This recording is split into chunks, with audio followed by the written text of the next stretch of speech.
Diam-diam suami nikah siri dengan gundiknya. Aku baru tahu karena ibu mertua posting di Facebook. Besoknya diam-diam ku jual rumah kita 20 miliar. Ku buat suami menjerit histeris saat pulang.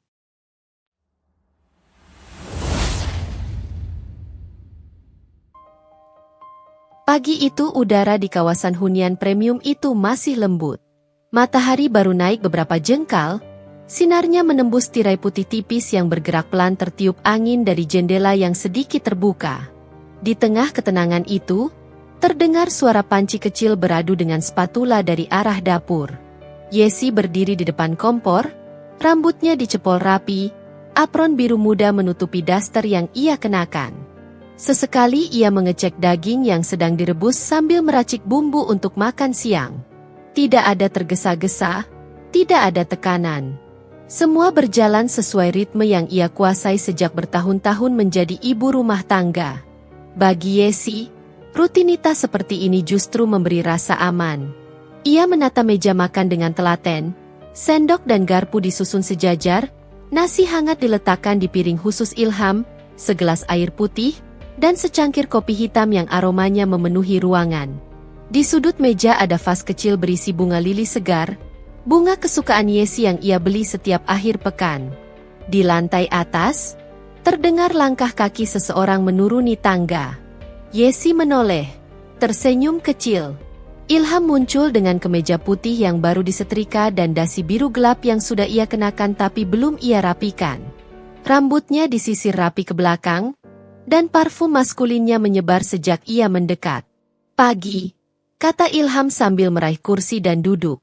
Wajahnya terlihat lelah tapi tetap tampan dengan cara yang selalu Yesi sukai sejak dulu. Pagi, jawab Yesi lembut. Kopinya sudah siap. Ilham meneguk kopi itu, menghela napas puas. Enak seperti biasa. Kamu memang paling bisa bikin kopi yang pas buat aku. Yesi tersenyum, merasa hatinya hangat oleh kalimat sederhana tersebut. Ia tidak membutuhkan kejutan besar atau hadiah mewah. Kehidupannya sederhana, dan perhatian kecil seperti itu sudah cukup membuatnya bahagia. Bagi Yesi, membangun rumah tangga berarti merawat hal-hal kecil setiap hari. Makanan, perhatian, kebiasaan, dan kebersamaan.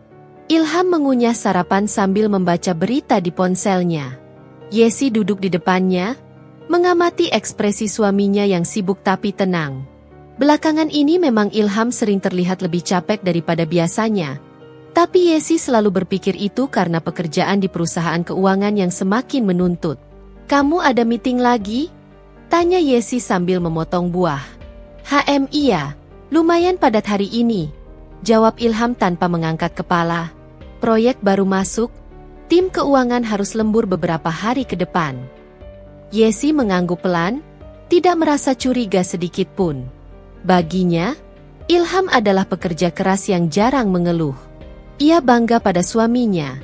Bangga karena Ilham bisa mencapai posisi manajer di usia yang relatif muda. Rumah besar mereka yang kini ditempati pun sebagian besar berkat usaha Ilham bertahun-tahun, ditambah tabungan mereka bersama. Ilham selalu mengatakan, rumah ini milik kamu, yes. Sertifikat pakai nama kamu, biar aman kalau ada apa-apa nanti. Kalimat itu dulu membuat Yesi terharu. Ia merasa dipercaya dan dihargai. Setelah sarapan selesai, Yesi membantu merapikan dasi Ilham. Tangannya bergerak berhati-hati, seperti ritual kecil yang ia lakukan setiap pagi sejak menikah 5 tahun lalu. Kamu pulang agak malam? Tanya Yesi sebelum Ilham mengambil tas kerjanya. Sepertinya begitu, jawab Ilham. Jangan tunggu makan, nanti kamu kecapean. Yesi tersenyum samar.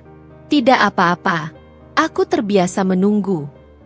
Ilham menepuk lembut kepala Yesi, lalu pergi. Sesaat setelah pintu tertutup, Yesi berdiri di dekat pintu masuk, melihat ke arah jalan tempat mobil hitam suaminya melaju hingga menghilang di tikungan. Ia menarik napas panjang, lalu kembali ke dalam rumah. Hari-hari Yesi berjalan dengan ritme yang tenang. Setelah Ilham berangkat, ia mulai menjalankan tugas-tugas rumah. Mencuci, menyapu, menata ruang tamu, dan memastikan semua tampak rapi saat Ilham pulang nanti. Rumah mereka 2 lantai dengan desain modern minimalis, dikelilingi pagar tanaman yang terawat. Yesi bangga karena sebagian besar dekorasi dalam rumah ia pilih sendiri, termasuk wallpaper ruang keluarga dan sofa besar warna krem yang menjadi favorit Ilham. Saat merapikan meja rias di kamar, Yesi memandangi foto pernikahan mereka. Wajah Yesi di dalam foto tampak bahagia. Matanya berbinar, dan Ilham memeluknya dari samping dengan tatapan penuh cinta. Yesi tersenyum kecil. Ia selalu percaya bahwa mereka adalah pasangan yang kuat. Walaupun tidak sempurna, mereka melewati banyak hal bersama. Setelah itu ia menerima telepon dari ibunya yang menanyakan kabar. Lalu mengobrol sebentar dengan tetangga yang baru pulang berbelanja. Tidak ada tanda-tanda buruk yang terasa di hari itu. Semua terlihat seperti kehidupan rumah tangga pada umumnya. Namun, tanpa Yesi sadari, segala ketenangan hari itu akan segera hancur. Hidup yang ia kira stabil dan aman ternyata hanya tampak luar saja. Ada sesuatu yang bergerak diam-diam di balik rutinitas yang terlihat damai. Sore itu langit di luar jendela menyisakan warna jingga yang lembut. Yesi baru saja selesai menata meja makan dan meletakkan tumis sayur kesukaan Ilham. Ia memeriksa jam di dinding, pukul 6 lewat sedikit. Biasanya Ilham sudah pulang atau setidaknya memberi kabar jika ada lembur. Namun hari itu berbeda. Pukul 7 lewat 15, ponsel Yesi masih sunyi. Tidak ada pesan, tidak ada panggilan. Yesi menahan napas, mencoba tidak terburu-buru berpikir negatif. Ia menyingkirkan gelisah yang mengintip dari sudut hatinya. Mungkin sedang rapat, pikirnya. Mungkin baterai ponselnya habis. Hingga akhirnya ponselnya bergetar. Satu pesan dari Ilham masuk. Aku pulang telat. Ada meeting mendadak. Tanpa emotikon, tanpa penjelasan lanjut. Yesi menarik napas pelan. Ia membalas, "Baik, kamu hati-hati." Beberapa hari berikutnya, rutinitas Yesi berubah dari menunggu suami dalam kehangatan menjadi menatap jam dinding dengan perasaan hampa. Ilham sering pulang lewat pukul 10 malam, kadang bahkan lewat tengah malam. Bedanya, ia tidak lagi menjelaskan dengan detail seperti dulu. Jika Yesi menanyakan, Ilham selalu memberikan jawaban pendek, lembur. Ada laporan penting. Klien minta data. Tidak ada penjelasan lebih jauh, tidak ada cerita tentang pekerjaannya seperti biasanya. Sebelumnya, Ilham selalu suka bercerita tentang rekan kerja, perkembangan proyek, bahkan sekadar mengeluh tentang AC kantor yang terlalu dingin. Tapi kini, ia pulang dengan wajah datar, masuk kamar mandi, lalu rebah tidur tanpa satupun kata. Yesi masih mencoba memahami. Ia berusaha percaya dulu, ponsel Ilham sering dibiarkan tergeletak begitu saja di meja atau sofa. Kadang berbunyi keras, kadang bergetar tanpa ia hiraukan. Namun sekarang, ponsel itu selalu dibawa kemanapun ia pergi, bahkan ke kamar mandi. Suatu malam, saat Yesi menyusul ke kamar, ia melihat Ilham mematikan layar ponselnya dengan gerakan tergesa, lalu membaliknya menghadap ke bawah di meja nakas. Sebelumnya Ilham tidak pernah melakukan itu. Ada pesan penting?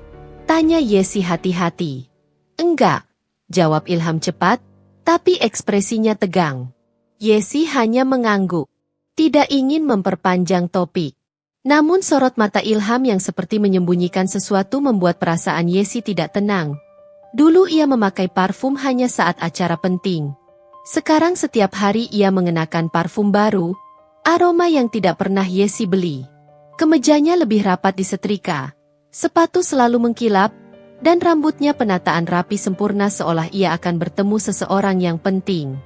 Dan setiap kali Yesi bertanya apakah ia ada meeting atau bertemu klien besar, Ilham selalu menjawab, enggak, ini cuma kebiasaan baru. Kebiasaan baru yang datang mendadak tanpa alasan. Yesi merasakan dada kirinya sesak. Ia tidak mau berpikir yang tidak-tidak, tetapi perubahan itu terlalu cepat dan terlalu banyak. Ilham mulai enggan menatap mata Yesi terlalu lama. Jika Yesi mengajak bicara, Ilham sering tampak tidak fokus, seolah pikirannya melayang ke tempat lain. Obrolan mereka semakin pendek, semakin hambar, dan semakin jarang. Dulu mereka bisa tertawa bersama hanya karena hal kecil. Dulu Yesi merasa dirinya teman bagi Ilham. Kini semua seperti menguap perlahan. Suatu malam, Yesi memberanikan diri bertanya, "Mas, kita baik-baik saja, kan?" Ilham menatapnya sekilas, lalu tersenyum tipis. "Iya, kamu kenapa sih? Akhir-akhir ini kamu sensitif banget." Yesi menunduk. "Aku cuma merasa kamu jauh. Capek kerja." "Yes, itu aja," jawab Ilham. "Jangan kebanyakan mikir." Kalimat itu seperti tembok yang membatasi mereka. Buati, ibu mertua yang biasanya cerewet dan suka mengkritik, mendadak sering mengirim pesan menanyakan kabar Ilham. Ke Yesi, bukan ke Ilham. "Ilham pulang jam berapa?" "Yes." "Ilham makan apa hari ini?" "Kemarin Ilham lembur ya? Kasihan sekali." Nada Buati terdengar berbeda, bukan sekadar perhatian ibu pada anak. Ada sesuatu yang ia sembunyikan, sesuatu yang Yesi tidak bisa tebak. Bahkan Rina, adik iparnya yang selama ini selalu membanding-bandingkan Yesi dengan wanita lain, tiba-tiba bersikap manis. "Kak Yesi, Ilham sehat, kan? Dia akhir-akhir ini sibuk banget." Di setiap malam yang dilalui Yesi dengan diam dan resah, pertanyaan yang sama selalu muncul dalam benaknya. Kemana Ilham sebenarnya pergi? Siapa yang ia temui? Apa yang ia sembunyikan dariku? Ia menolak berpikir buruk. Ia menolak mengira suaminya berkhianat. Tapi batinnya mulai memberontak. Suatu malam, ketika Yesi menunggu Ilham di ruang tamu, jari-jarinya tanpa sadar meremas ujung sofa. "Kenapa aku merasa kamu bukan Ilham yang dulu?" bisiknya, meski tahu tidak akan ada yang menjawab. Tanda-tandanya sudah ada. Kasih Ilham semakin dingin. Gesturnya berubah. Caranya bicara berubah. Caranya pulang berubah. Namun Yesi masih mencoba percaya. Hari itu Yesi memulai pagi seperti biasa, membuat sarapan, menyiapkan kopi Ilham, dan memastikan suaminya berangkat kerja dengan rapi. Namun, ada sesuatu yang berbeda dalam sikap Ilham ketika ia keluar rumah. Tatapannya tidak lagi singgah lama pada Yesi. Senyumnya hanya sekilas, seperti senyum yang diberikan kepada orang asing. Yesi masih menahan kekhawatiran itu di hatinya ketika ia memutuskan untuk membersihkan ruang kerja kecil di lantai bawah. Selama ia merapikan berkas-berkas lama Ilham, ia menemukan satu hal yang menarik perhatiannya. Sebuah brosur seminar keuangan yang pernah Ilham hadiri sebulan lalu. Di sudut brosur, ada selembar kartu nama yang terselip. Diva Ardelia, Eksekutif Sekretari, PT Bintang Arta Finance. Yesi menatap kartu nama itu cukup lama, meski ia tidak punya alasan untuk curiga. Namun entah mengapa, nama itu membuat hatinya tidak tenang. Ilham jarang membawa pulang kartu nama, kecuali jika ada urusan penting. Dan Yesi tidak pernah mendengar nama ini sebelumnya di tempat lain. Tepat pada waktu yang sama, Ilham tiba di kantornya. Ruang kerja besar itu mulai terisi suara komputer dan ketikan cepat para karyawan. Namun ada satu figur yang mencuri perhatian banyak pria sejak muncul 2 bulan lalu, termasuk Ilham. Diva Ardelia. Wanita berusia 27 tahun itu menjadi sekretaris eksekutif baru yang langsung membuat banyak orang memperhatikannya. Tak hanya karena kecantikannya, tetapi juga sikapnya yang tenang, profesional, dan misterius. Rambut hitam panjangnya selalu ditata rapi, make up-nya tidak pernah berlebihan, dan gaya pakaiannya elegan tanpa perlu mencolok. "Pagi, Pak Ilham," ucap Diva setiap pagi dengan nada suara lembut namun dingin. Ilham biasanya mengangguk sekilas. Namun akhir-akhir ini, rekan-rekannya mulai memperhatikan hal berbeda. Dodi, salah satu teman dekat Ilham, pernah bergurau. "Ham, kalau tiap hari disapa perempuan cantik gitu, wajar kalau betah lembur." Ilham hanya tertawa ringan saat itu. Tapi tawa itu tidak sampai di matanya. Sebuah tanda yang tidak banyak orang perhatikan. Diva tidak banyak berbicara dengan pria lain di kantor, kecuali dengan Ilham. Bukan dalam konteks yang mencurigakan, tapi selalu ada jarak tipis yang tidak bisa dijelaskan. Ia sering terlihat berdiri di dekat meja Ilham sambil mendiskusikan jadwal meeting. Ia mengingatkan tugas-tugas penting, menyiapkan berkas, bahkan kadang membawakan kopi tanpa diminta. Pak Ilham, ini revisi proposal untuk klien kemarin. Saya sudah cek ulang, ujar Diva suatu pagi. Cepat sekali kamu menyelesaikannya, balas Ilham. Saya ingin memastikan Bapak nyaman bekerja, jawab Diva dengan senyum tipis. Sebagian karyawan wanita tidak begitu suka padanya. Bukan karena Diva bersikap buruk, melainkan karena aura dirinya yang memikat. Bagi mereka, Diva terlalu sempurna, cantik, elegan, dan selalu tenang dalam tekanan. Dia itu bukan sembarang sekretaris, bisik salah satu staf wanita kepada rekannya. Gaya bicaranya, caranya membawa diri, seperti orang yang sudah terbiasa berada di lingkungan orang berduit. Saya dengar dia pindahan dari perusahaan besar, sahut yang lain. Mungkin karena itu dia cepat dekat sama Pak Ilham. Rumor itu hanya bisikan, namun cukup untuk menyebar dulu. Ilham tidak pernah pulang terlalu larut. Namun sejak Diva masuk kantor, ritme kerja Ilham berubah. Rapat mendadak semakin sering, lembur menjadi kebiasaan baru. Yesi tidak tahu bahwa sebagian rapat itu sebenarnya bukan rapat, melainkan waktu lembur yang dihabiskan Ilham bersama Diva. Bekerja, tentu, namun dengan kedekatan yang semakin intens. Diva memiliki cara bekerja yang membuat Ilham merasa dihargai. Setiap berkas yang ia siapkan selalu rapi dan siap pakai. Setiap jadwal meeting tersusun tanpa cacat. Ia tidak hanya membantu pekerjaan Ilham, tapi juga melengkapi kekurangan yang Ilham sendiri tidak sadari. Ilham kagum. Dan kekaguman itu adalah pintu pertama menuju ketertarikan. Diva pun bukan tipe yang banyak bicara. Ia hanya mendekat seperlunya, dengan gestur profesional. Namun tatapan matanya, sesekali, mengandung sesuatu yang sulit dijelaskan, seperti seseorang yang menyimpan rahasia. Itulah yang membuat Diva terasa berbeda. Seminggu kemudian, Yesi mendapat kabar dari Rina, adik iparnya. Kak Yesi, kemarin aku ke kantor Ilham. Mau ambil dokumen untuk usaha mama. Ada sekretaris baru, cantik banget. Namanya, siapa ya? Diva? Iya, Diva. Yesi yang sedang menuang teh nyaris menjatuhkan teko. Diva? Ulang Yesi pelan. Iya. Sekretaris pribadi Ilham yang baru. Aura dia itu, beda, Kak. Cantik, tapi dingin.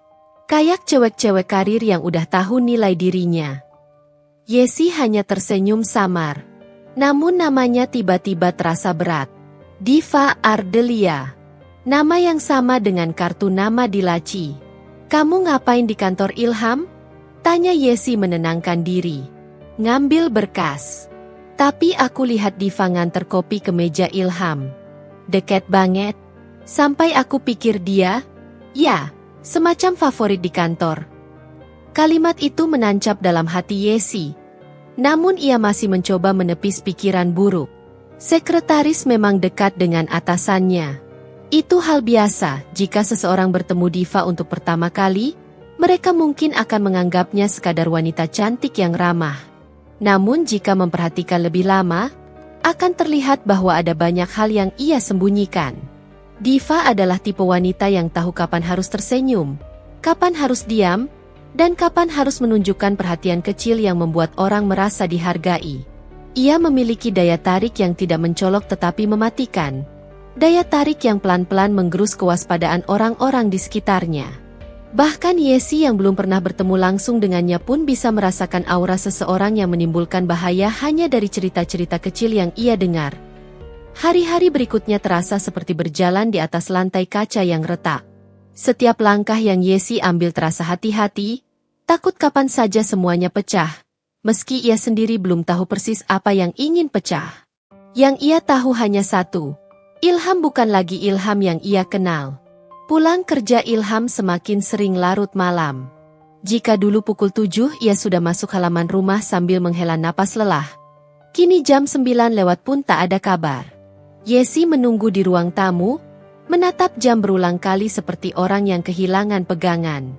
Ia mencoba tidak mengeluh, menahan diri, dan tetap percaya. Sayang, kerjaan numpuk banget.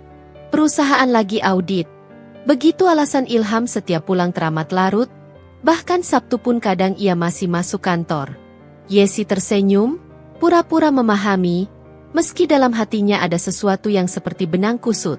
Semakin ditarik, semakin menegang. Namun malam-malam itu semakin aneh. Satu kali Yesi melihat Ilham keluar rumah setelah menerima telepon, padahal baru saja pulang. Alasannya, ada laporan hilang yang harus dicek. Ilham bekerja di perusahaan keuangan, bukan polisi. Bagian itu tidak masuk akal. Tapi Yesi memilih tidak membahas. Ia takut Ilham marah, dan ia lebih takut kehilangan. Yang membuatnya semakin curiga adalah rutinitas Ilham yang berubah drastis. Dulu, sepulang kerja Ilham biasa menceritakan apa yang terjadi di kantornya. Cerita tentang klien yang cerewet, rapat yang membosankan, atau makan siang dengan tim. Kini, Yesi bahkan tidak tahu siapa saja yang bekerja dengan Ilham, kecuali satu nama yang akhirnya muncul, Diva. Mulanya nama Diva hanya lewat di telinga Yesi seperti angin kecil. Tidak berarti. Tidak penting. Sekretaris baru, namanya Diva, kata Ilham suatu malam, saat Yesi bertanya kenapa ponselnya selalu penuh pesan. Dia sering nanya jadwal rapat. Tambahnya, namun ia cepat-cepat mengganti topik. Tetapi sejak nama itu muncul, Yesi merasa hidupnya berubah arah. Setiap kali Ilham menatap ponselnya, Yesi merasa jantungnya ikut menunduk. Yesi mencoba mencari jawaban tanpa mengganggu. Ia mulai memperhatikan hal-hal kecil yang dulu tak pernah ia hiraukan. Pakaian Ilham tiba-tiba selalu wangi, seperti habis memakai parfum baru yang tidak pernah Yesi belikan. Kemeja yang biasanya berantakan setelah kerja kini justru rapi. Hanya sedikit kusut seolah ada tangan lain yang merapikan sebelum ia pulang. Di mobil, Yesi mencium aroma yang bukan miliknya. Aroma bunga lembut yang asing. Awalnya ia menepis pikiran macam-macam. Mungkin itu parfum kolega kantor, katanya pada diri sendiri. Namun kalimat itu lama-lama terdengar seperti alasan bodoh untuk menutupi rasa takut. Yang paling menyakitkan adalah, Ilham mulai menjaga jarak. Tak lagi mengecup kening sebelum tidur. Tak lagi menanyakan bagaimana hari Yesi. Tak lagi mengelus rambut Yesi saat mereka duduk di sofa. Sentuhan itu hilang, perlahan. Seperti seseorang menarik selimut hangat meninggalkan tubuh yang gemetar. Puncak kecurigaan Yesi terjadi pada suatu malam ketika Ilham mandi terlalu lama. Saat ia keluar kamar mandi, Yesi melihat noda lipstik samar di kerah kemejanya, warna merah muda yang bukan miliknya. Darah Yesi seperti berhenti mengalir. "Sayang, ini apa?" tanyanya pelan. Ilham menoleh cepat, lalu langsung menggosok kerahnya. "Oh itu? Entah, mungkin kena dari ibu-ibu kantor waktu rapat." "Kamu jangan halu deh," katanya, ekspresi kesal. "Hal," kata itu menusuk seperti belati. Yesi ingin berteriak. Ia ingin menuntut kejujuran. Tapi mulutnya terkunci. Ia tahu bagaimana Ilham jika marah. Tatapannya dingin, suaranya meninggi, membuat Yesi merasa seperti orang asing di rumahnya sendiri. Jadi Yesi diam. Ia hanya mengangguk, seolah mempercayai alasan itu. Namun malam itu, Yesi menangis tanpa suara di balik punggung Ilham. Ia menatap bayangan suaminya yang tidur membelakangi, seakan jarak mereka kini bukan hanya beberapa sentimeter, tapi beberapa dunia. Beberapa hari kemudian, Ilham semakin sulit dihubungi. Jika Yesi menelepon, seringkali diabaikan. Jika ia bertanya lewat pesan, jawabannya hanya singkat, "Nanti, lagi meeting," atau "Jangan ganggu." Yesi merasa seperti mengambil peran orang lain, bukan istri, tetapi seseorang yang hanya mengisi waktu luang Ilham. Malam demi malam menjadi saksi sunyi betapa Yesi menahan diri, mencoba tetap percaya meski hatinya semakin retak. Ia mulai mencatat jam pulang Ilham, pola pesannya, bahkan siapa saja yang menandai Ilham di media sosial. Yang membuatnya gelisah, nama Diva mulai sering muncul di komentar foto acara kantor. Diva berdiri agak jauh dari Ilham, namun tatapan seseorang yang menyimpan sesuatu. Yesi menelan semua itu, mencoba tetap waras. Namun semakin ia diam, semakin jelas bahwa ada sesuatu yang disembunyikan Ilham. Sesuatu yang bukan lagi sekadar perubahan sikap, tetapi misteri yang akan segera mengubah hidup Yesi selamanya. Pagi itu seharusnya menjadi pagi biasa. Yesi bangun dengan rambut berantakan, mata bengkak karena kurang tidur, dan hati yang masih penuh pertanyaan tentang Ilham. Namun ia tetap turun ke dapur, membuatkan sarapan seperti biasanya. Nasi goreng kesukaan Ilham yang sejak beberapa minggu belakangan jarang disentuh. Ilham sudah berangkat lebih pagi dari biasanya. Katanya ada rapat penting yang tak bisa ditunda. Yesi hanya mengangguk.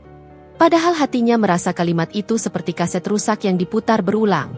Ia duduk di meja makan seorang diri. Rumah itu terasa asing meski setiap sudut dibangun dengan cinta. Dinding yang dulu penuh tawa, kini hanya memantulkan kesunyian. Yesi mencoba menenangkan diri dengan membuka ponsel. Sebuah rutinitas kecil, membaca berita, scroll grup keluarga, melihat update teman. Namun pagi itu, sebuah notifikasi Facebook mengubah seluruh hidupnya. Nama akun yang muncul di layar membuat jantungnya turun ke perut. Bu Ernawati Ilham memposting sesuatu. Ibu mertua. Yesi menelan ludah. Ia sudah lama merasa ada ketegangan dengan mertuanya. Ibu Ilham selalu memperlakukannya seolah Yesi tidak cukup baik untuk anaknya. Namun Yesi tak pernah membayangkan pagi itu akan menjadi awal dari badai. Ia membuka notifikasi itu. Layar ponsel memuat lambat, seakan berusaha menahan anak panah yang sebentar lagi akan menancap di hati Yesi. Akhirnya postingan itu muncul. Sebuah foto. Sebuah foto yang seketika membuat tubuh Yesi gemetar hebat. Ilham bersanding dengan seorang wanita bergaun putih sederhana. Mereka tersenyum. Di tengah sebuah ruangan kecil. Dengan penghulu di belakang mereka. Dan wanita itu bukan dirinya. Wanita itu, Yesi mengenali paras itu meski hanya melihat dari kejauhan di foto-foto kantor. Diva. Judul postingan ibu mertua membuat dunia Yesi runtuh seketika. Alhamdulillah, akhirnya anakku Ilham menikah siri dengan wanita pilihan yang baik dan sopan. Semoga langgeng ya nak. Maaf baru bisa posting sekarang. Yesi memandang layar itu lama. Lama sekali. Sampai pandangannya kabur. Napas Yesi tercekat. Tenggorokannya seperti terbakar. Ia membaca ulang kalimat itu, berharap matanya salah, berharap Facebook sedang error, berharap itu hanya editan atau candaan. Tapi tidak. Ada komentar keluarga besar. Selamat ya Bu. Memang Ilham pantas dapat yang lebih baik. Cantik banget menantu barunya. Menantu. Kata itu menghantam tubuh Yesi seperti hantaman palu godam. Tangannya gemetar sampai ponsel hampir jatuh. Air mata mulai mengalir tanpa bisa ditahan. Ia menutup mulut, berusaha menahan suara isaknya agar tidak memecah keheningan rumah. Ya Allah, apa ini? Bisiknya lirih. Yesi mencoba mengendalikan napas. Ia membuka kembali profil Diva. Telapak tangannya dingin. Dan di sana, ia melihat serangkaian foto lain yang di-tag. Foto-foto kecil, jelas diambil diam-diam. Memperlihatkan Diva masuk ke mobil Ilham, Diva dan Ilham makan bersama, Diva dan Ilham di acara kantor. Semuanya sudah terjadi lama. Dan Yesi tidak tahu apa-apa. Selama ini ia menunggu, menaruh kepercayaan, menutup mata demi rumah tangga, sementara suaminya hidup dengan wanita lain. Rasa sakit itu bukan hanya menusuk, itu membakar. Membakar habis seluruh rasa percaya yang tersisa. Seketika semuanya menjadi jelas. Pulang malam. Parfase. Sikap dingin. Noda lipstik. Telepon yang disembunyikan. Ilham bukan sedang sibuk. Ilham bukan sedang audit. Ilham bukan sedang kejar target. Ilham sedang membangun keluarga baru.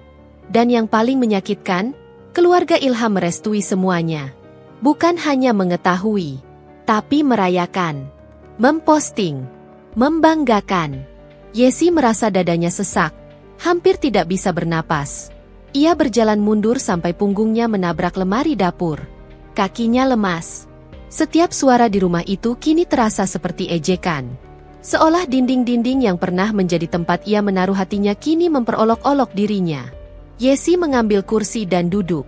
Tangannya menggenggam meja begitu erat sampai buku jarinya memutih. Air mata masih jatuh, tapi kini berganti dengan tatapan yang kosong. Tatapan seseorang yang baru saja disayat dalam-dalam namun belum menemukan rasa sakitnya. Setelah kejadian pagi itu, Yesi tidak langsung mengambil tindakan. Ia menangis hampir setengah hari.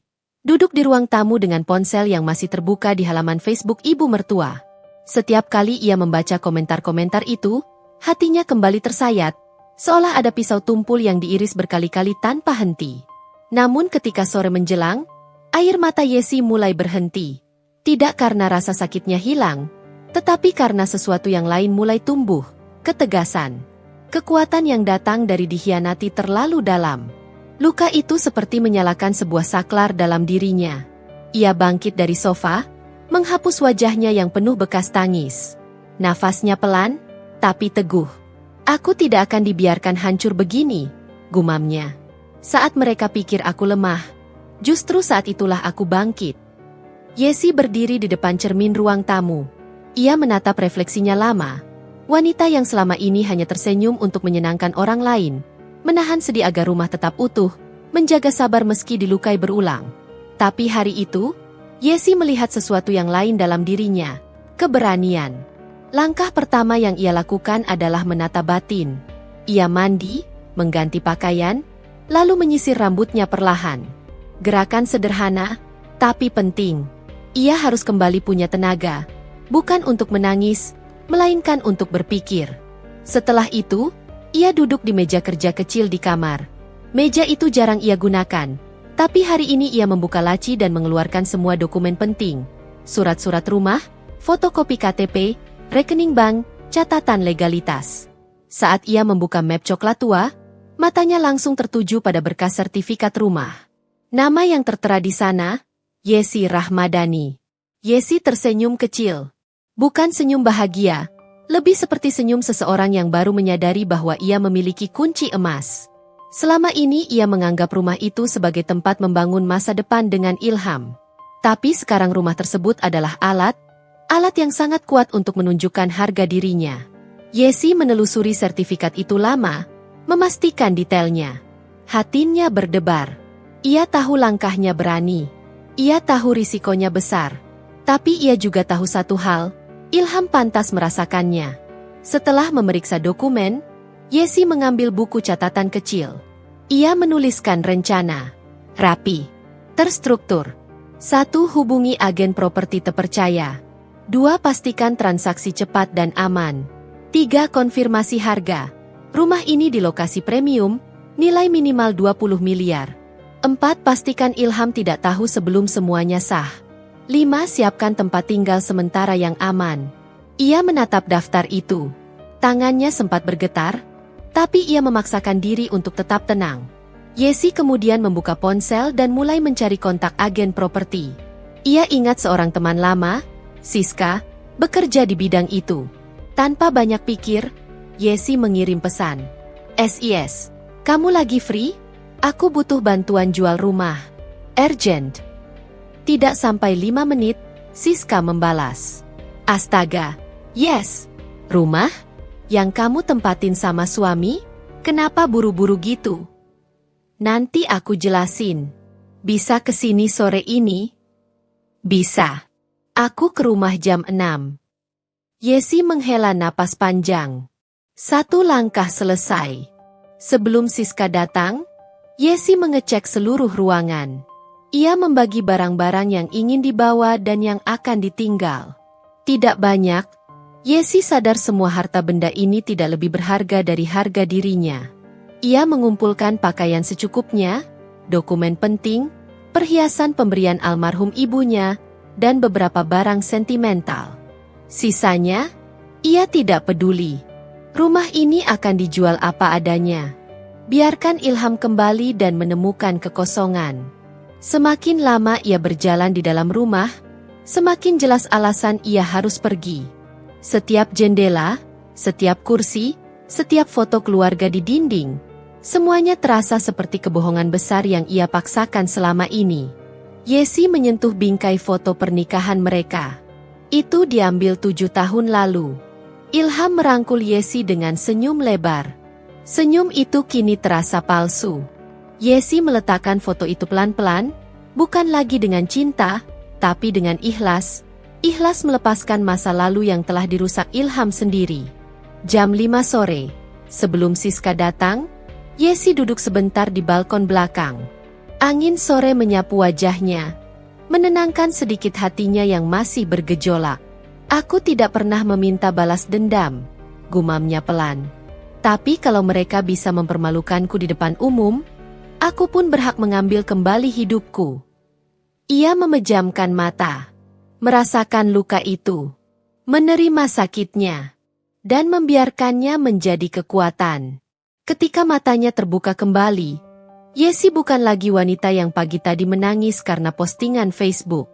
Bukan istri yang menanti suami yang telah mencintai orang lain. Bukan ibu rumah tangga yang tertinggal. Ia adalah seseorang yang siap mengembalikan harga dirinya. Seseorang yang siap berdiri, bukan sebagai korban, melainkan sebagai pengendali. Jam 6 lewat sedikit, bel rumah berbunyi. Siska datang membawa tablet, terlihat semangat seperti biasa. Yes, kamu kelihatan pucat. Kamu yakin mau jual rumah? Yesi, apa yang terjadi? Yesi tersenyum tipis. Senyum yang tenang, namun tajam. Aku baik-baik saja. Dan iya, aku mau jual rumah ini. Seminggu harus selesai. Siska membelalakan mata. Seminggu? Ini rumah huge banget. Yes, lokasinya premium. Tapi transaksi besar kayak gini, kamu yakin? Yesi mengangguk tanpa ragu. Aku sangat yakin. Siska akhirnya duduk. Baik, kita mulai prosesnya sekarang. Kamu siap? Yesi menatap ruang tamu, ruang yang dulu penuh harapan, kini penuh luka. Ia menghela napas. Aku siap. Dan untuk pertama kalinya sejak semuanya terbongkar, Yesi merasa ia kembali memegang kendali. Ia sudah terluka. Ia sudah diinjak harga dirinya.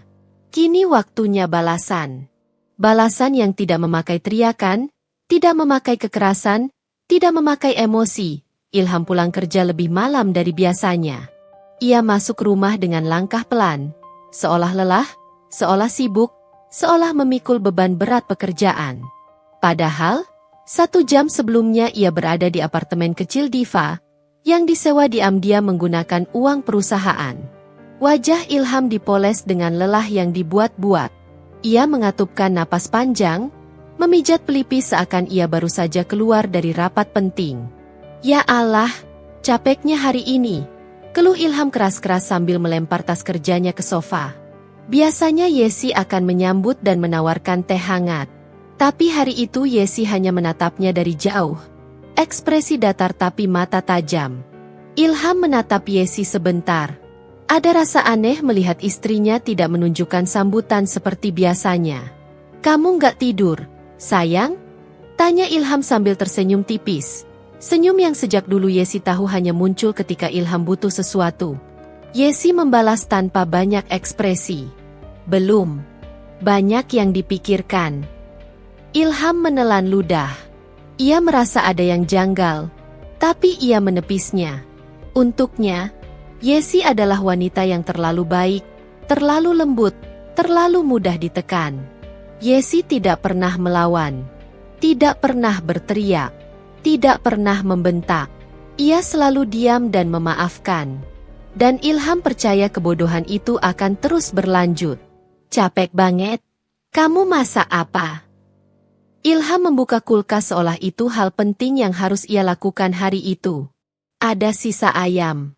Hangatkan saja, jawab Yesi datar. Ilham berhenti sejenak.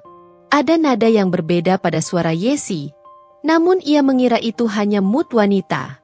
Ia tidak tahu bahwa Yesi sedang menahan diri agar tidak menghempaskan semua kebenaran di wajahnya.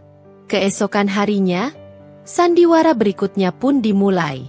Pagi-pagi, Yesi mendapat telepon dari ibu mertua, Ernawati. Suaranya dibuat seolah lembut, seolah penuh kasih. "Yesi, kamu sehat?" "Alhamdulillah, Bu," jawab Yesi tenang. "Ilham kemarin cerita.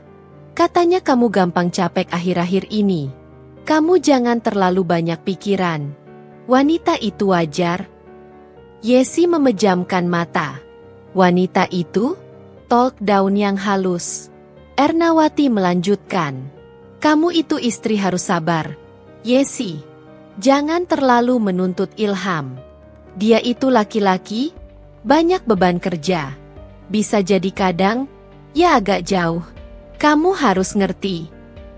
Yesi ingin tertawa, tapi ia tahan.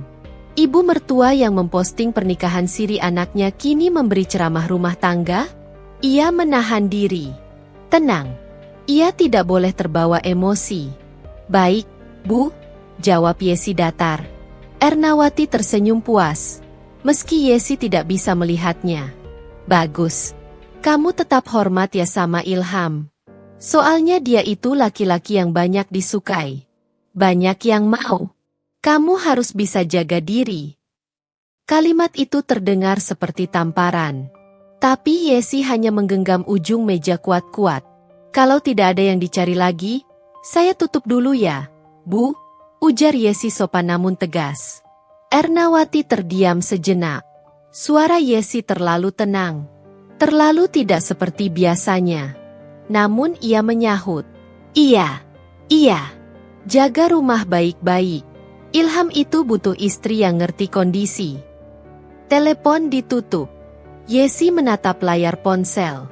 Setiap kata ibu mertua itu kini terasa seperti racun yang justru menguatkan dirinya. Di kantor, Ilham menjalankan sandiwara versi lainnya. Ia menceritakan kepada teman-teman kantor bahwa Yesi adalah istri yang terlalu emosional, terlalu cemburuan, selalu salah paham, sebagai alibi jika suatu hari ada masalah muncul. Dengan ringannya ia mengatakan, "Aku kasihan sebenarnya, tapi namanya istri di rumah, ya kadang stres." Diva yang duduk di sampingnya hanya tersenyum simpul, memainkan peran wanita lembut yang seolah merasa bersalah padahal ia adalah penyebab sebenarnya. Ilham bahkan sempat berbisik ke Diva, "Yesi itu nggak ngerti aku sama sekali. Kamu beda. Kamu ngerti aku." Diva menyentuh lengan Ilham, pura-pura prihatin. "Mas sabar ya, aku selalu ada buat Mas." Sandiwara yang menjijikkan. Mereka berdua memainkan peran korban di depan rekan kerja. Seakan Yesi adalah istri buruk yang mengekang. Padahal Yesi, wanita yang mengurus rumah, memasak, menjaga semuanya tetap berjalan. Sore harinya, Ernawati berkumpul dengan keluarga besar. Tanpa rasa malu, ia menunjukkan foto-foto pernikahan siri Ilham dan Diva. "Lihat kan? Bagus kan calon istri Ilham yang baru? Yang lama itu, ya kurang cocok. Diva itu lembut, cantik, ngerti anak saya." Sepupu-sepupu Ilham hanya tersenyum setengah. Ada yang tidak setuju tapi tidak berani bicara. Namun satu dua orang yang iri pada Yesi selama ini ikut menimpali. "Cocok, Bu. Memang sudah jodoh." Sementara itu Ernawati menjelek-jelekan Yesi tanpa Yesi dengar. Atau begitulah yang mereka kira. Karena tanpa mereka sadari, seseorang di keluarga itu merekam sebagian percakapan dan mengirimkannya diam-diam ke Yesi. Sebuah pesan masuk sore itu. "Kak, maaf aku cuma kasihan sama Kak Yesi. Ini rekaman tadi. Biar kakak tahu siapa sebenarnya mereka." Yesi mendengarnya dengan telinga bergetar. Setiap kata cacian Ernawati menusuk telinganya. Tapi bukan hanya sakit. Itu adalah petunjuk. Petunjuk bahwa Yesi tidak boleh tinggal diam. Sandiwara mereka tidak hanya untuk menutupi dosa, tapi untuk membentuk narasi bahwa Yesi adalah penyebab pernikahan itu retak. Mereka sedang menyiapkan panggung agar Yesi tampak buruk kalau suatu hari kebenaran keluar. Tapi mereka lupa bahwa Yesi bukan lagi wanita yang mereka kenal. Ia bukan lagi istri yang hanya diam dan menangis. Ia kini adalah wanita yang sedang merencanakan sebuah balasan yang rapi, bersih, dan elegan. Balasan yang tidak menunjukkan amarah, tetapi kecerdasan. Karena Yesi tahu, ketika seseorang menipu dengan sandiwara, kebenaran adalah senjata mematikannya. Yesi bangun lebih awal dari biasanya. Aku menatap rumah yang selama ini ku tempati bersama Ilham. Pagar besi abu-abu yang dulu ia banggakan, halaman kecil dengan pot tanaman yang selama ini kurawat sendiri, hingga teras yang dulu sering kami duduki sambil minum kopi di pagi hari. Ternyata semua kenangan itu pahit sekali kalau melihatnya dari sudut pandang seorang istri yang dikhianati. Namun hari itu, aku tidak menangis lagi. Bahkan tidak ada setetes pun air mata. Karena aku tahu satu hal. Aku harus membalas tanpa menyentuhnya. Tanpa berteriak, tanpa drama. Cukup dengan satu langkah saja. Langkah yang bisa membuat hidupnya runtuh dalam sekejap. Setelah Ilham pergi ke kantor, aku mengambil map berisi semua dokumen rumah, sertifikat asli, IMB, bukti pembayaran pajak, dan berkas lain yang selama ini kusimpan rapi. Ilham percaya aku tidak mengerti urusan administrasi. Ia salah besar. Aku menatap berkas itu lama. Ini bukan sekadar kertas, ini simbol seluruh perjuanganku. Rumah ini sebagian besar dibeli dari uang warisan kecil-kecilan peninggalan ayahku, tetapi Ilham selalu mengaku ke orang-orang bahwa rumah ini murni dari hasil kerja kerasnya. Lucu sekali. Aku mengambil tas dan kunci mobil, lalu pergi. Tujuanku jelas, kantor notaris terpercaya yang dulu pernah mengurus warisan ayah. Sesampainya di sana, notaris itu, Bu Reta, terkejut melihatku. Bu Yesi? Sudah lama sekali tidak ke sini. Ada yang bisa saya bantu? Aku duduk, tersenyum kecil, lalu berkata dengan tenang. Saya ingin menjual rumah saya, Bu. Dan saya ingin semua prosesnya, secepat mungkin. Tatapan Bu Reta berubah hati-hati. Apakah suami ibu tahu? Pertanyaan itu menusuk, tapi aku sudah siap. Tidak, dan saya tidak perlu izinnya. Sertifikat atas nama saya satu-satunya. Bu Reta mengangguk perlahan. Kalau begitu, tentu bisa. Kita lakukan sesuai prosedur. Aku menyerahkan berkas, dan proses pun dimulai. Bu Reta menghubungkan aku dengan seorang investor properti yang sering membeli rumah tanpa banyak tanya, selama legalitasnya jelas. 2 jam kemudian, investor itu datang. Seorang pria paruh baya bernama Sumarno. Ia mengelilingi rumahku, memperhatikan setiap sudut. Rumahku memang terawat, lokasinya strategis, dan bangunannya kokoh. Ia hanya butuh waktu 15 menit untuk berkata, "Rumah ini bagus. Kalau Ibu Yesi setuju, saya ambil 20 miliar. Cash dan langsung diproses." Aku tidak pernah menyangka nominalnya akan sebesar itu. Bahkan lebih tinggi dari perkiraan. Namun aku tidak menunjukkan keterkejutan apapun. Aku menjaga wajah tetap tenang. Baik Pak, kita proses hari ini. Sumarno tersenyum puas. Cepat dan tegas. Saya suka. Kami kembali ke kantor notaris. Semua berlangsung begitu cepat. Verifikasi berkas, pengecekan sertifikat, pembuatan akta jual beli, dan akhirnya, tanda tangan. Ketika penanya menyentuh kertas, aku merasakan detak jantungku sedikit berubah. Ada rasa nyeri kecil, seperti menutup bab penting dalam hidup. Tapi juga ada rasa lega. Ketika proses selesai, uang langsung ditransfer ke rekeningku. Aku mengecek ponselku. Saldo rekeningku sekarang melonjak 20 miliar rupiah. Aku tertegun beberapa detik. Bukan karena uang itu, tapi karena aku berhasil melakukan semuanya tanpa setetes air mata, tanpa teriak, tanpa pertengkaran. Aku berhasil menyusun balasan paling elegan dalam hidupku. Setelah proses selesai, aku pulang. Rumah itu masih terasa sama, tetapi bagiku, sudah bukan milikku lagi. Aku mulai mengemas barang-barangku, mengambil semua yang penting. Pakaian, surat-surat, barang pribadi, album foto, perhiasan, dan beberapa hal sentimental lainnya. Aku hanya mengambil milikku. Tidak ada yang kubawa dari hasil kerja Ilham. Ketika matahari hampir tenggelam, aku sudah berdiri di depan rumah sambil membawa koper. Aku menatap rumah itu terakhir kali. Terima kasih untuk semua pelajaran, untuk semua luka, untuk semua pengkhianatan yang membuka mataku. Gumamku pelan. Mulai sekarang, hidupku tidak lagi di sini. Aku masuk mobil, menyalakan mesin, dan pergi, meninggalkan rumah yang telah resmi bukan milik kami lagi, yang bahkan Ilham tidak tahu sudah berpindah tangan. Aku tidak pulang ke rumah orang tuaku, tidak juga ke hotel. Aku menuju sebuah apartemen baru yang kutunjuk langsung siang tadi setelah proses penjualan selesai. Unit mewah, aman, dan berada di pusat kota. Uangnya sudah kubayar lunas. Aku ingin ketika Ilham pulang nanti, ia merasakan apa rasanya kehilangan sesuatu yang ia anggap akan selalu ada.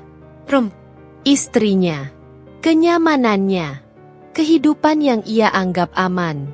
Semua itu hilang dalam satu hari. Semua karena ia memilih seorang wanita bernama Diva, dan seorang ibu yang begitu bangga memamerkan luka menantunya di Facebook.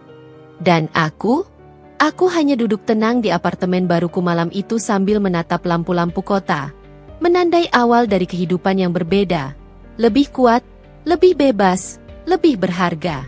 Besok, ia akan pulang sore itu, langit memerah seperti menahan sesuatu yang berat. Jalanan ramai, orang-orang pulang kerja, tetapi tidak ada yang tahu bahwa di dalam sebuah mobil silver yang melaju menuju rumah berwarna krem di ujung komplek, ada seorang pria yang nasibnya akan berubah total dalam hitungan menit. Ilham menyetir sambil bersenandung kecil. Hari itu moodnya bagus, terlalu bagus. Diva mengantar pulang dengan kecupan di pipi sebelum ia masuk mobil. Ia bahkan sempat berkata, "Nanti malam aku chat ya, Mas, aku kangen." Ilham tertawa kecil, merasa hidupnya baru saja dimulai. Ia memarkir mobil di depan rumah, namun tidak melihat motorku atau tanda-tanda keberadaanku. Ia mengernyit, tetapi tidak berpikir macam-macam. Mungkin aku sedang ke pasar. Mungkin aku ke rumah teman.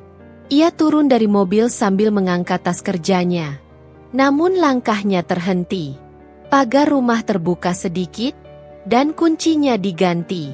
Ia mengerutkan dahi. Siapa yang utak-atik pagar ini? Ia mencoba mendorong pintu pagar. Terkunci, rapat. Bukan kuncinya. Wajahnya mulai berubah. Ilham mengeluarkan ponsel dan mencoba menelponku. Tidak aktif. Bahkan WhatsApp tidak centang dua. Masih belum curiga, tapi mulai gelisah. "Yesi, kamu di mana?"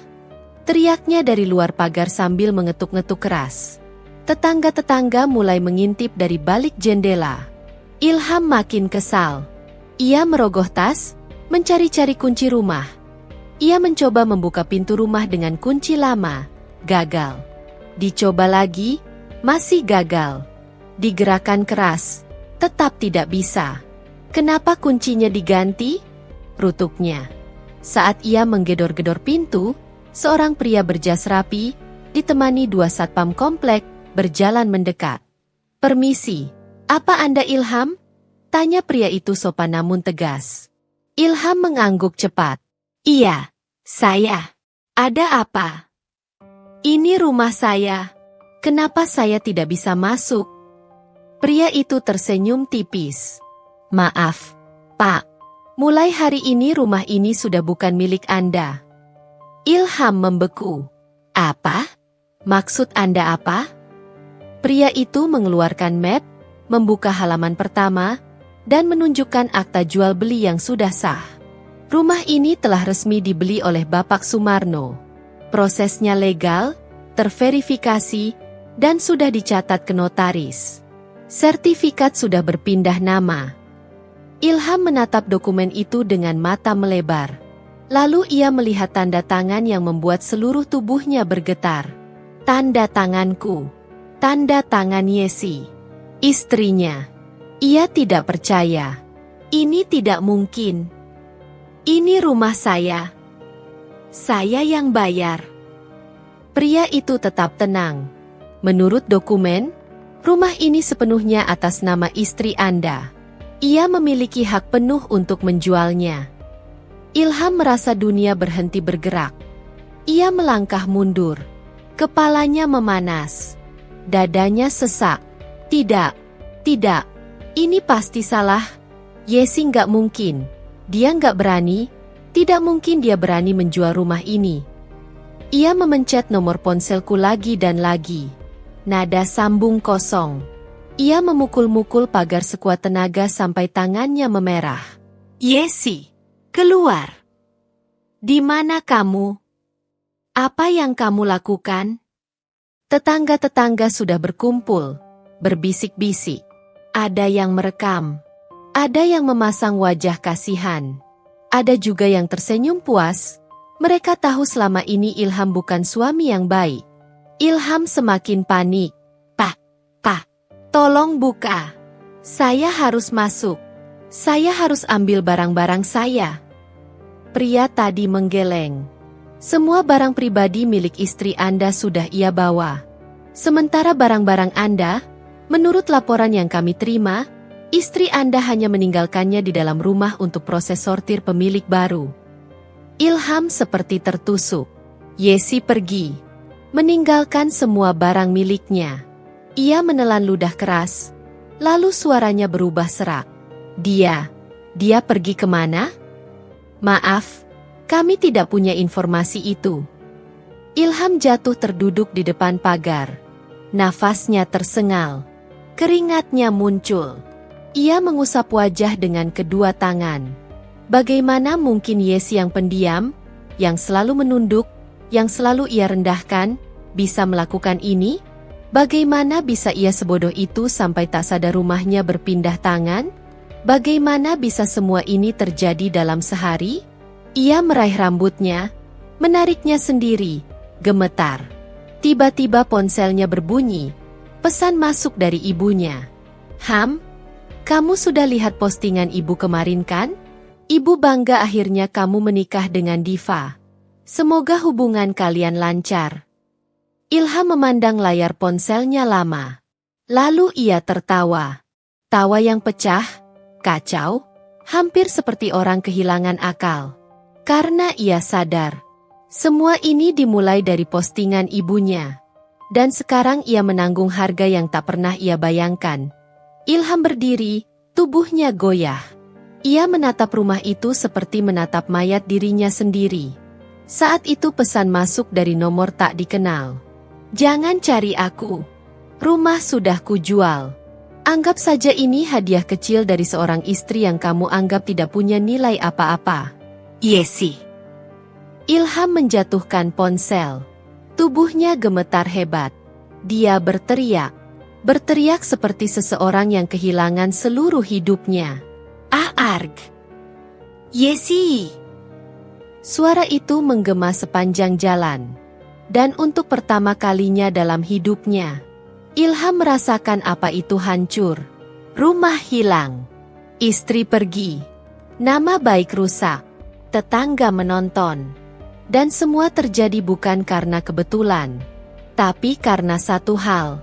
Karma yang datang tepat waktu. Dan Yesi? Ia sedang duduk tenang di apartemen barunya, menyeruput minuman hangat, mendengar notifikasi pesan masuk tanpa sedikit pun rasa bersalah. Malam terasa begitu tenang di apartemen baruku. Lampu-lampu kota berkerlip seperti bintang yang turun ke bumi. Untuk pertama kalinya setelah bertahun-tahun hidup bersama Ilham, aku bisa menarik napas panjang tanpa merasa takut mengganggu seseorang.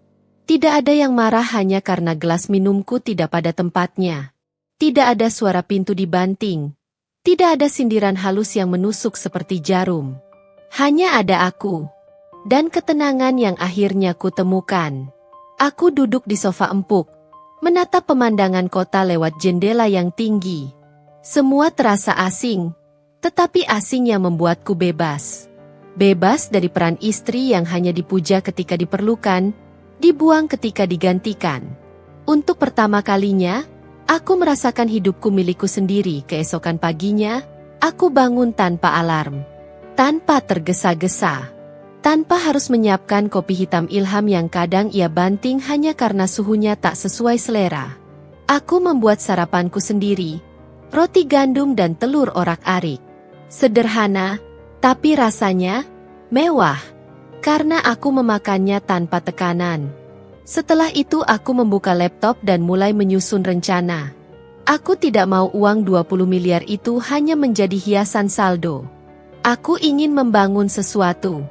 Aku sudah lama punya keinginan membuka butik kecil.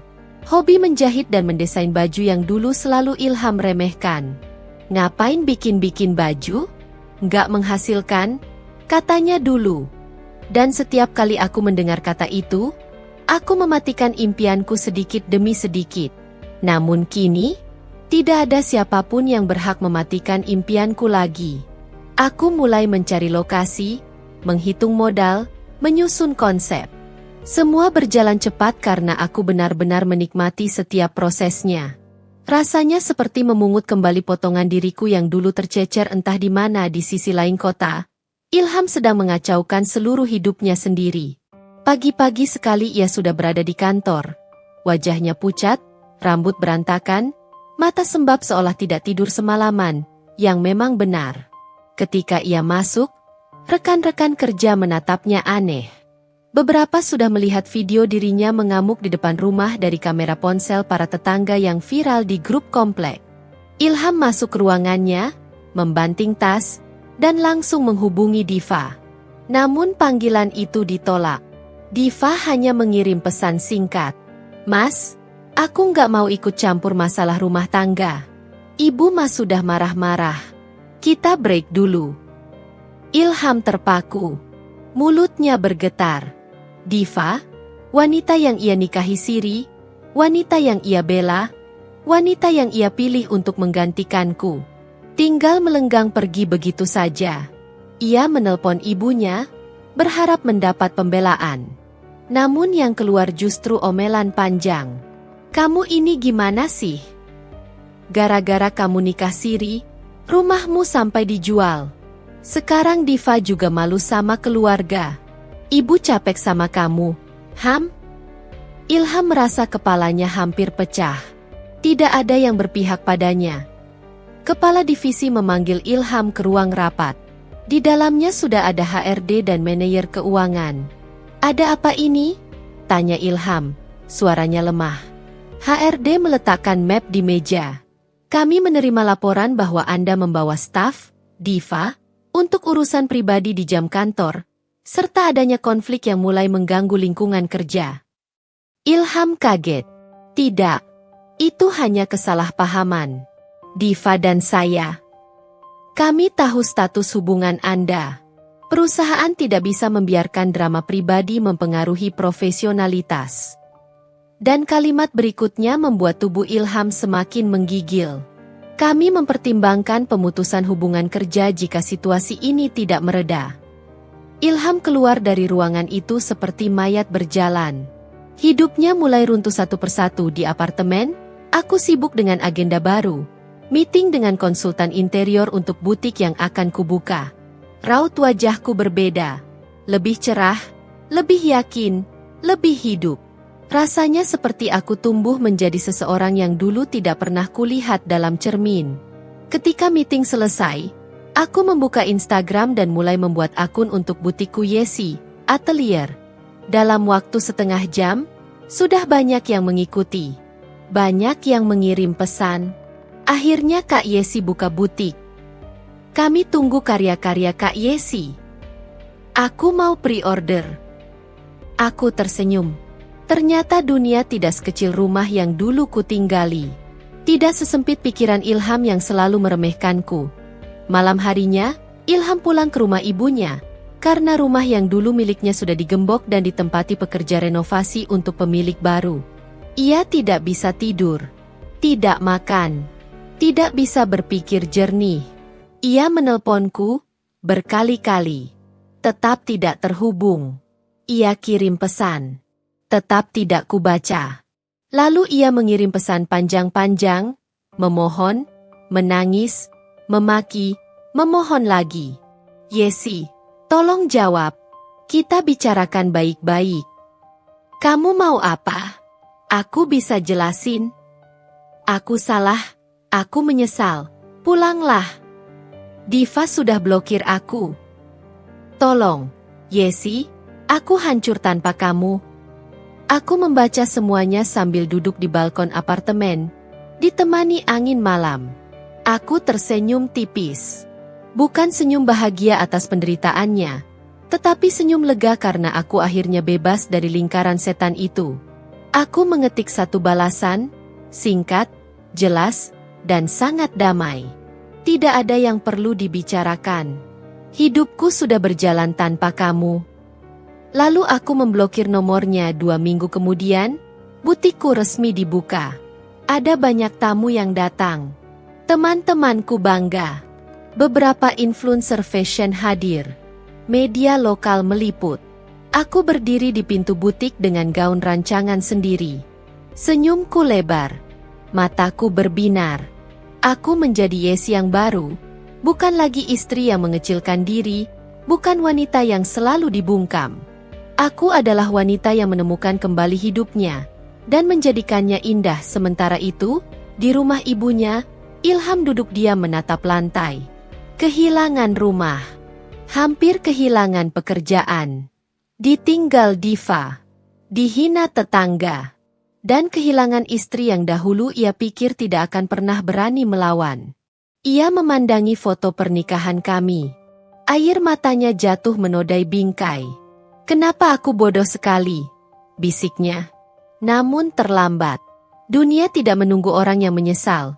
Ketika butikku tutup sore itu, aku duduk di ruang kecil di belakang butik sambil menyeruput teh hangat. Aku menatap pantulan diriku di kaca. Perempuan itu, perempuan yang balik menatapku, bukan lagi Yesi yang dulu diremehkan. Aku tersenyum. Aku bangga padamu, bisikku pada diri sendiri. Dan untuk pertama kalinya dalam hidupku, aku benar-benar percaya bahwa masa depan bisa lebih indah daripada masa lalu.